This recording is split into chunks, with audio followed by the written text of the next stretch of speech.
So you'll notice I got 10-pound bumper plates on here, and those plates are elevated. Oops, that's my finger. I got them on blocks. Those blocks are about 5 inches tall. So essentially what I'm doing, I'm just raising the elevation of the start position, and I find that to be easier on my back, but you're still getting the top half, maybe more, of the real good part of the movement. So the real hip extension, basically. I also find this setup a lot easier to get in, so you don't have to sneak under the bar. It's easier to sneak under the bar as opposed to when the bar is right on the floor.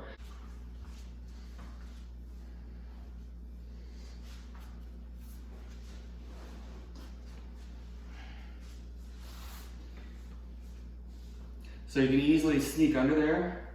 You got a lot more room to get under the bar. And from here, it's a little bit hard to see from this angle, but you kind of want your shoulder blades. You kind of want your shoulder blades to be, the bottom of your shoulder blades to be resting on the bench. Okay? So the bottom of my shoulder blades are on the bench, and you can't see this here, but my elbows are kind of resting on the bench. Maybe I'll give you a different angle as well. My elbows are resting on the bench, and then from there, bring your hips up to the bar, get your feet in place, and then you can just grab the bar. So this is my start position. So again, my shoulder blades are resting on top of the bench. My elbows are also resting on the bench, and you just get set up. And as far as foot placement goes, it doesn't matter where your feet are, as long you kind of evaluate where you feel like you can squeeze your glutes the most, and that's where we want your feet. I don't care if they're wide, narrow, further away from you, really close to you, toed out a little bit, doesn't matter. Wherever you feel that you can get like maximum glute contraction at the top of your hip extension or your hip thrust, that's perfect, okay? So, squeeze the bar kind of tight, take your big breath, like so.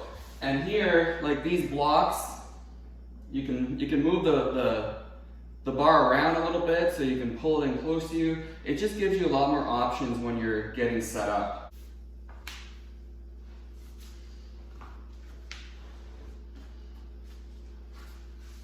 So regardless how you do it, like the setup, like the home gym setup, it's still kind of annoying, but I really feel like the annoyance of the setup is worth the outcome with the exercise. So I really like this exercise. I think it's great for glute activation and lower body training. So again, I rest my shoulder blades on the top of the bench. My elbows are just kind of resting on the bench. And then you can lift your hips up. Then you get your feet where you want them. Grab the bar. My shoulder blades are resting on the bench. My elbows are on the bench.